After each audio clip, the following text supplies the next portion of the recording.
You look at the economic crisis. It's a crisis over production. It's a ridiculous society where people go hungry because there's too much food. People have no clothes because there are too many clothes produced. People have no houses because we've got too many houses.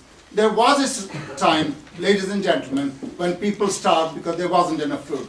There was a time when people didn't have houses because there were not enough houses. Under the conditions of capitalism, people starve because there is too much food. The system has outlived its sell-by date. It is time to dispose of it. And the only way working people can begin to live happily, free of destitution, free of deprivation, free of unemployment, is when this system is got rid of. What have we got here? First of all, the crisis of overproduction takes place. The bankers have played their part in bringing it to fruition, whereby you would find that hundreds of millions have been given by each of the imperialist countries to their bankers to rescue them from the very market forces that they claim are the bedrock of our stability, that the market will correct itself. The market does not correct itself. The bankers have been given money.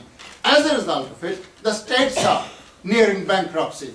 And what are the bankers doing? Bankers have come back to the merrymaking, they're making lots of money now, and are telling the governments, unless you get rid of the deficits, we are not going to lend you any money. You are going to be without money. So the governments are tightening the screws and imposing cuts in expenditure and increasing taxation.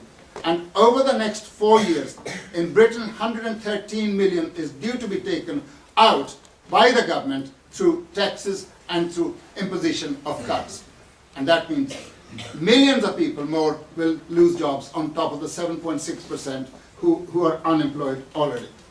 Ever since 1825, the productive forces have developed to such an extent that they are out of control of the people who run them.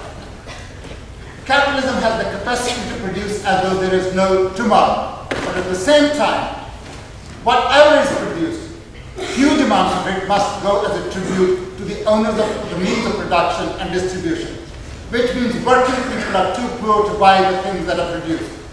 And that creates, on a regular basis, crisis of capitalism. Capital does not produce unless and until it can make a soft buck. When you listen to people like Mr. Marshall, they say they're running a hedge fund. The average person is deluded into thinking they're running some kind of an environmental project. No, they're not. They're racketeers who are out to exploit and screw anybody around. That's what they are after.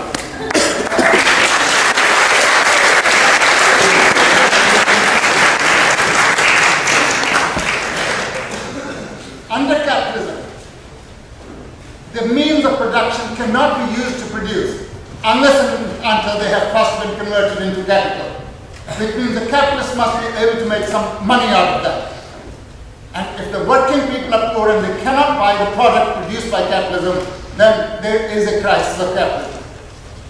I actually admire the audacity of these people that at a time when financial giants are collapsing, housing market is slumping, the stock market is plunging, and capitalists have to be bailed out by the government. They have the temerity to come and say here, capitalism can save the world and socialism has nothing to offer.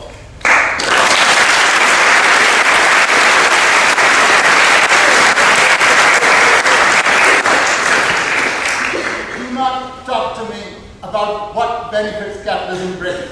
Do not talk to me about the freedom of the market. No, I'm not accepting any interruption. Being a Stalinist, I do not like interruptions.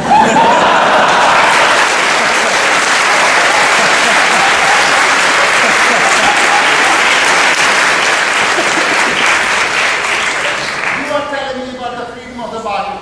I know you are students, some of you students even of economics at this august university. And the bourgeois professors are constantly telling you about the freedom of the market. Freedom of the market disappeared about 1890 or the turn of the century. Certainly by the year 1900, the freedom market had disappeared. But that is monopoly capitalism. But that's not just because it's monopoly. Monopoly capitalism has certain characteristics. It came on the stage at a time have already been divided up. Capitalists fight with each other in order to get the maximum share of the world's loot. And if the world is already divided up, it can only be redivided. There are no empty parts as at the time of the scramble of Africa at the end of the 19th century. And that's what caused the ding-dong. We started a serious business when the president of the union led you to pay homage to those who died in the First World War. I'm surprised that neither my side nor the other side has referred to the question, why did so many millions die in the First and the Second World War? Because the capitalists of the major countries were fighting each other over the loot of the world, and they were prepared to kill 100 million people in the two world wars. That's the price of your freedom of the market. That's what we are paying. It's not delivering in the heartlands of capitalism either. Look at Britain. At the moment, there's 8% of the population, or just under 8%, that's unemployed. A third of the people live in poverty. A third of whom are children. There are 3 million children in this country that live in poverty. It's one of the richest countries where 40,000 people die each year of hypothermia. Look at the United States, the richest country in the world. 42 million people are on food stamps. 40 million people, despite the Obamacare, which has been subject to so much debate, have no health cover. 16% of the households go hungry, according to the Agriculture Department of the US. There are millions of people who are poor, who live in poverty. Millions of people who are having their homes possessed, repossessed. That's the position in a country like the United States. And yet in the United States, there's 1% of the population that owns 25% of the wealth of the United States. Similar figures can be produced for this country and of every other capitalist country. So capitalism really just does not deliver. On top of that, it's involving people in endless wars, not only the First and the Second World War, the war in Vietnam, the war in Korea, the war against Yugoslavia, the war against Syria, the war against Libya, the war against Iraq, which killed over 2 million people, the war against Afghanistan. It's constantly waging war against people abroad, and it's attacking working people at home.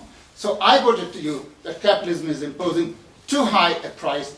It's a flawed system. It cannot work.